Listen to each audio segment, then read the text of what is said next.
Hello and welcome to Anxiety Hacks. I'm your host, Kate Hudson-Hall, and thank you so much for listening.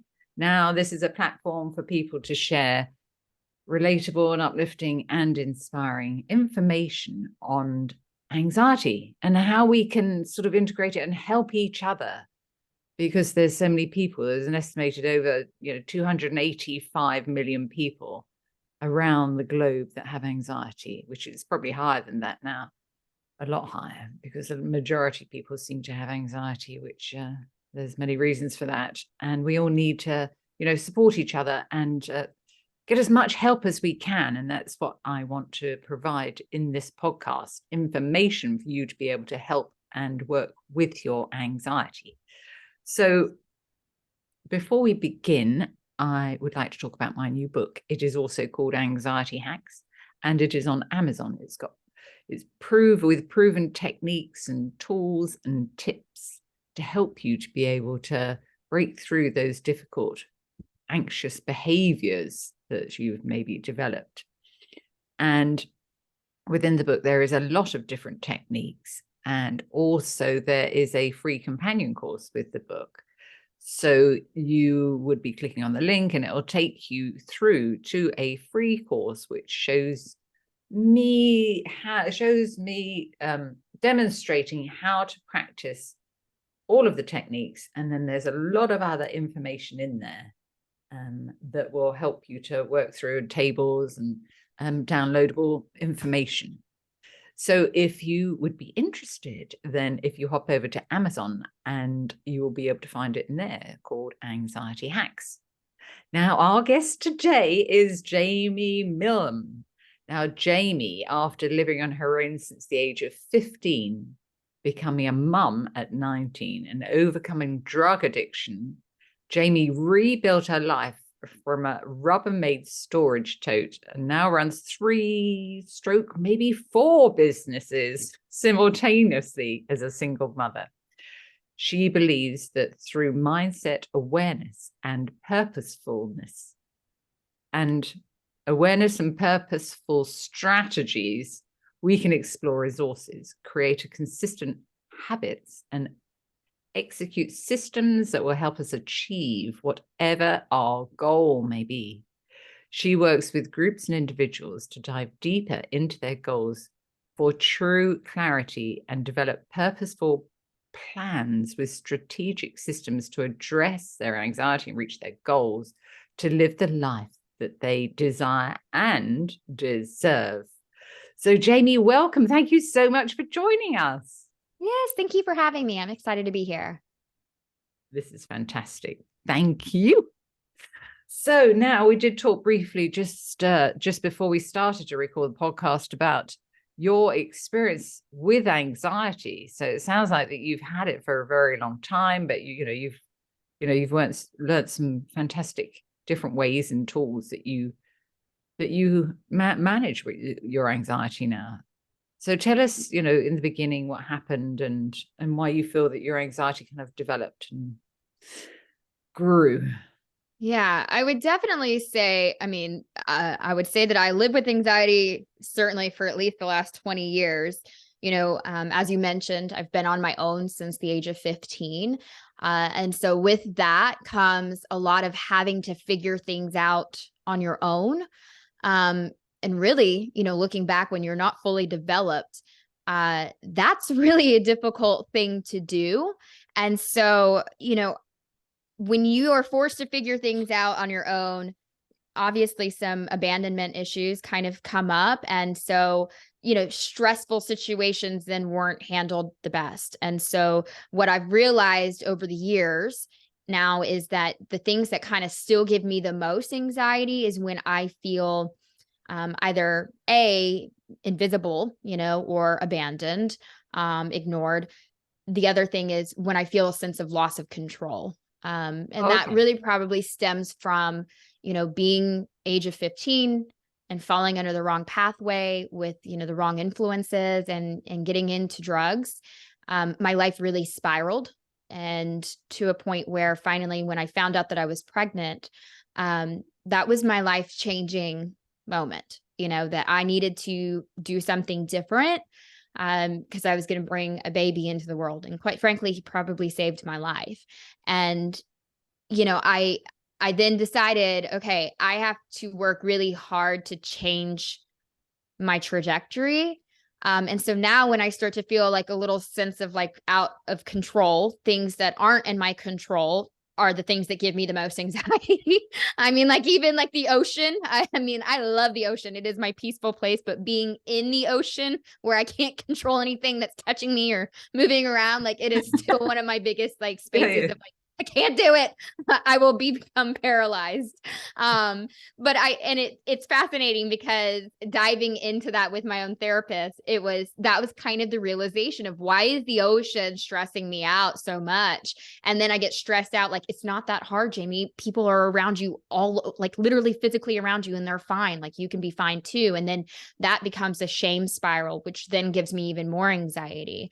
And so I've had to learn how to manage that, especially if I'm going to run multiple businesses and raise a teenager at the same time. A lot of stress can pile on. Oh, absolutely. Absolutely. So you've had it for a very long time now. Yes. Yes. Oh my gosh. And so and it's also interesting, isn't it, that that you have now identified the control area and not being in control, and how that intensifies your anxiety. Yeah, I think at an earlier age, when after I found out that I was pregnant, and then once I started to kind of get back onto a track of improvement, I guess you would say, which looking back at that, like that season of my life, a lot of people would still be stunned with the things that I saw as improvement. Still probably seem like a dark hole to a lot of people. But for me, it was just improving every little bit. Oh yeah. Was a grateful experience. And really what I started to discover was that the best way for me to kind of reduce that anxiety was for me to be able to have clarity in terms of where was I heading? What was this doing for me? Am I working towards something bigger? Like that gave me something to be able to tangibly pay attention to on a regular basis. And so I started to kind of like reverse engineer my goals in order to hit them all in a time pursued, like within a reasonable time frame, I should say. And that was, sometimes it was having to manage babysitter schedules with, working night shifts. Then it became kind of working 2 different jobs, creating a schedule for going back to college while also being a single mother. So there was a lot of things up in the air, a lot of balls up in the air, that moving parts. And so I just started to find like, okay, how can I best support myself in a way that it doesn't feel like it's all going to spiral? So it's really interesting, isn't it, that you kind of identified that if you set yourself a vision, a goal, and work towards that goal, that's going to give you a purpose. It's going to give you that drive to be able to stay focused on achieving that. Yeah, it's fascinating that you use the word vision, because I started vision boards years ago. And at first it started off with Pinterest, because to me that was the best way to create one. And then it started becoming like cutouts that I would pin, to like a little cork board. Brilliant.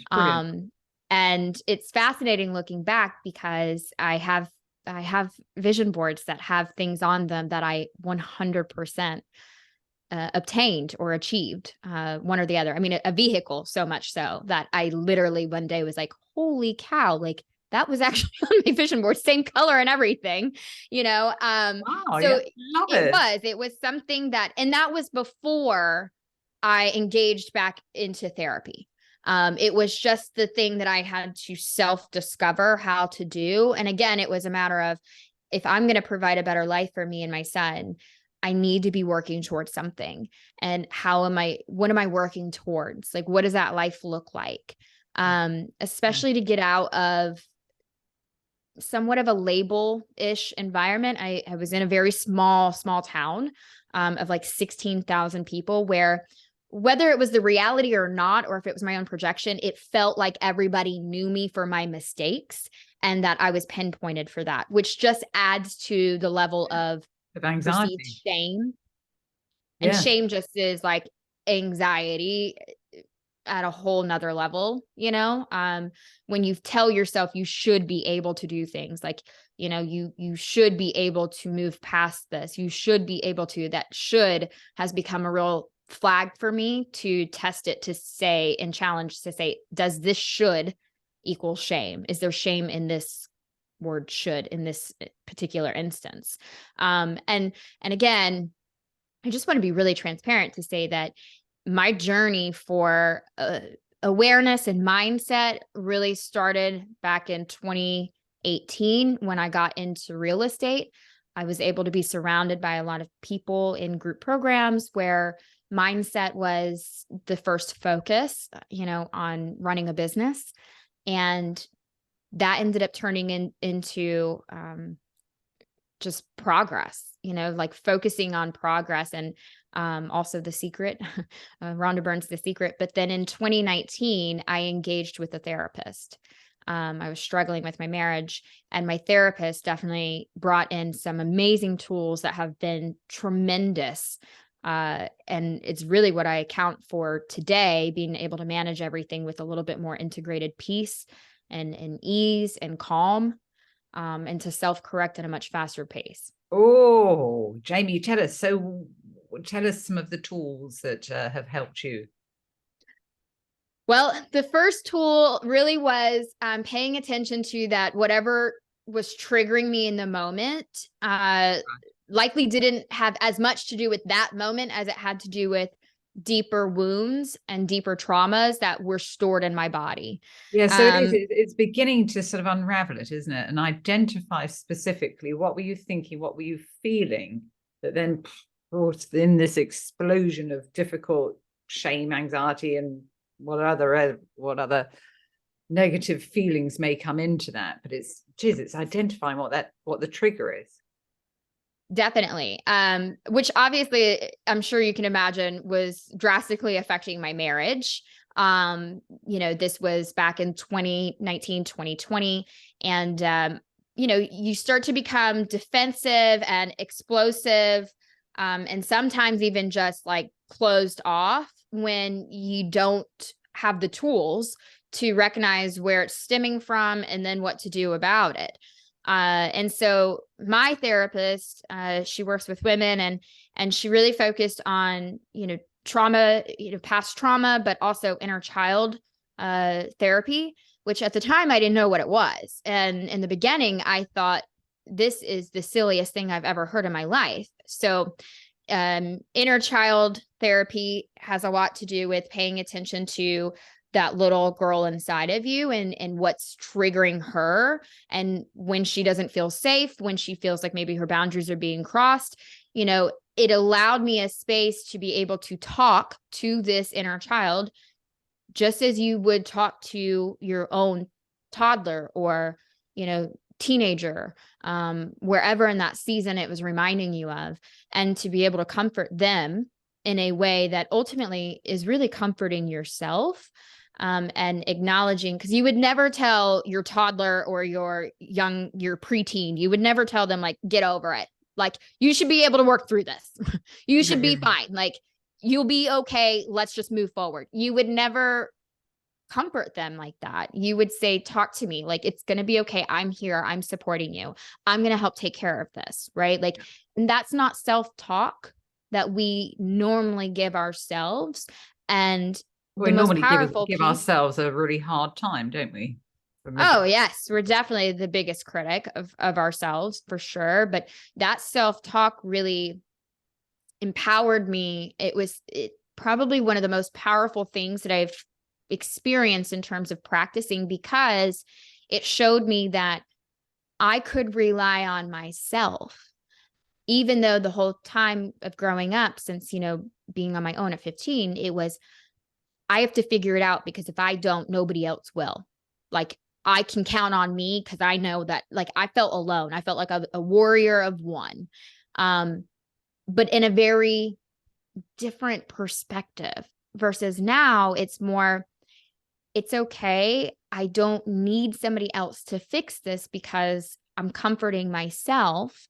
And that means that I can then start to accept where other people are and where, their strengths are, or maybe not, where then I can communicate my needs in a way that is not shaming or blaming to others, but remains honest with myself. And that was honestly one of the best things our marriage therapist had said, was that the best way to communicate was to be true to yourself and honest with others without throwing blame or shame.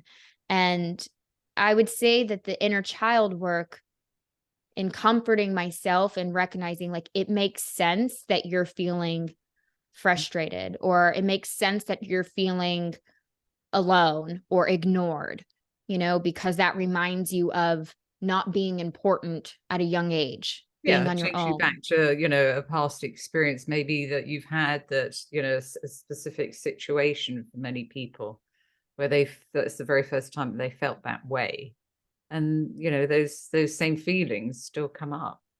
So it's working with Very that much. past experience. Yes. I mean, like, the other thing too, that my therapist, we used to do more frequently, we still do occasionally, which is, I know it as eye movement therapy, which essentially, for anybody that doesn't know, it's eye movement to lock into where your body is kind of like storing maybe past traumas or frustrations or things. And like, it's really fascinating, because the first time that I unlocked that, it took me over like a wave. Because what I've learned is our body stores these things, even when after trauma, our mind blocks it out. Yes. And sometimes you block it out as a defense mechanism, right? Like, this is too hurtful. This is too painful to explore, to acknowledge, or to confront, like, so you just start to block things out as a defense mechanism. And the EMT allowed me to unlock some of those things, which then allowed me to dive deeper into where is this coming from and to get that out. And so now we are able to even do EMT on positive things, so that I can continue to unlock those things even more. And so a lot of this just boils down to, in my opinion, some awareness, like recognizing when I'm starting to feel elevated, like taking a few deep breaths, asking myself, like, where's this coming from? Sometimes it means asking, to take a break from a conversation, or literally physically stepping away, and creating a boundary, whether it's with myself or with other people. And so It sounds like the type of therapy that you're talking about, I practice it as well, is EMDR. So it's maybe a strain of it, or I'm not too sure, but eye movement desensitization reprocessing. And so it's working with past experiences with eye movements to be able to help that person to be able to, work through it and move forward from it. Yeah. Yes, it is. It's Fantastic. way more powerful than you could have imagined. It sounds silly in the beginning, but now even like I can pay attention to like literally in my body, even when a stressful situation comes up, and I can sense like it used to be deeper in my stomach, and then it kind of moved up, and now I find that it's a lot more like in my throat, or like right underneath my chin. And it's fascinating to me that over the years now that's kind of it's physically moved in my body. And sometimes it makes me feel even more hopeful about it, because it's like, it almost feels like it literally is moving itself up through my body to completely come out, as if that's a part of the healing path. So it's been super helpful to think of it that way. So Jamie, is it as intense as it was? No. So which that's where part of it is coming from, where it says to me that I am in the right path for it, like, because it's not as difficult and it's not as frequent. Now, this is not to say that like I still don't get anxious. I mean, I was so frustrated just yesterday that my hands were shaking and I almost wanted to cry, because I knew that so much of it was out of my control, right? Like I still get so frustrated over something that, I've done the best that I can. I did all the things to try to, avoid something or to fix something, and it still shows up. And the best way for me to then, in that moment when it's that much like emotionally elevated, is to like literally just pause, take a few deep breaths, and just say to myself, like, what's the worst that will happen? Is there something that I will be able to do to fix it? And a tangible example is that my brand new Mac was not turning on. And I went to the Apple store yesterday morning, first thing when they opened, and they had supposedly fixed it. I got it home, plugged it in, and it wouldn't turn on, Oh my and gosh. I'm reliant on my computer for calls like this and for others, for my own podcast. And so I needed it. And I felt like I, rearranged a whole day. But what I had to do was pause and say, it's totally reasonable that you're frustrated right now because you want to be able to show up your best self. You did all these things to try to fix it today. But even if we can't get it fixed today, what's our backup plan? Like immediately to go into, okay, this is a real thing. What you're feeling is real, and that's okay. What's the next thing that we can do to either resolve it? Like, let's move forward into, like some reassurance that it will be okay. And then I drop into gratitude, like I'm grateful that I do have a laptop, even if it's, subpar, that I can still utilize. I'm grateful that I can still move forward or reschedule, right? I'm grateful that I have a second plan in place. It's not it's when I can stop and think about that, I'm grateful that I can afford this computer, right? I'm grateful that it's still under warranty. It starts to just reset my brain in a way that pulls me out of that frustration. Yeah. And absolutely, it's acknowledging it, isn't it, as well? Actually, I'm recognizing, the control is sort of taking over. And hang on a minute, let me just step back and review and, and tune in here, tune into these feelings. Yeah, I think it's important to have some grace for yourself because we're not always going to show up perfectly, and again, it's multiple times that I see this, it's sometimes with my son and his schedule or his car, unforeseeable things that come up that just really deter my persona, and I very much am like, I am not showing up the way that I want to. And that adds to my anxiety because I'm somewhat shaming myself, like, but I'm recognizing this is not how you want to show up. Can we take some deep breaths and figure it out? And having that awareness and then just admitting it, just calling it out.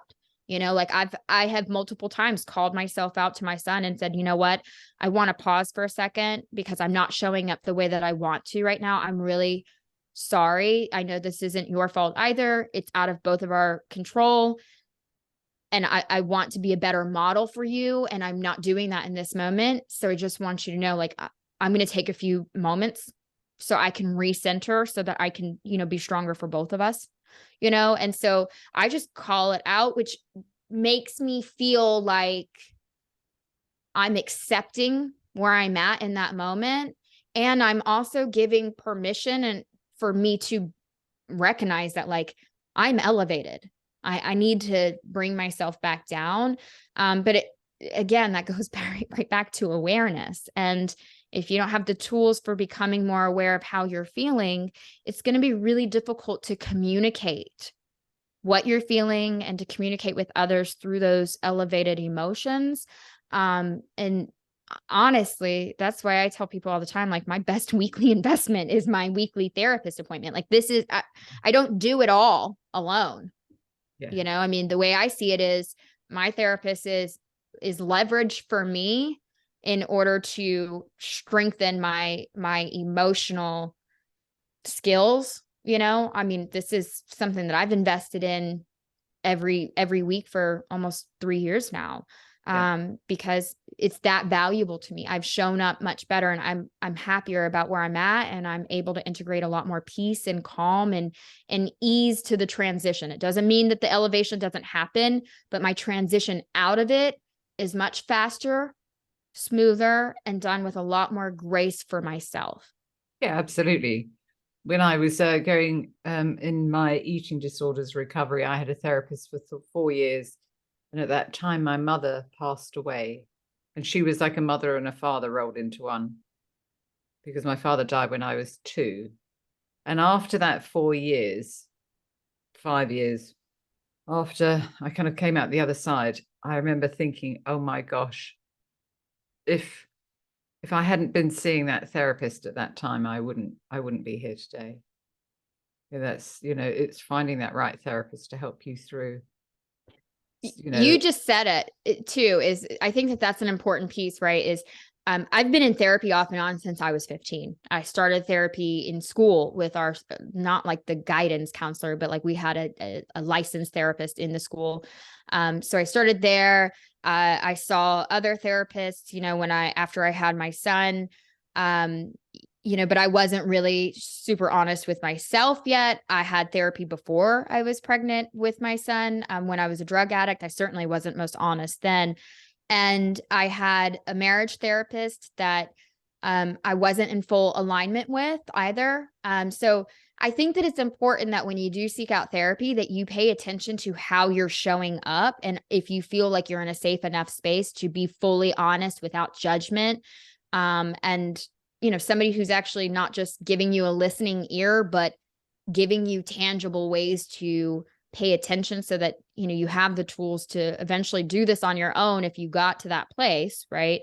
I believe that this is a journey. It's not a destination.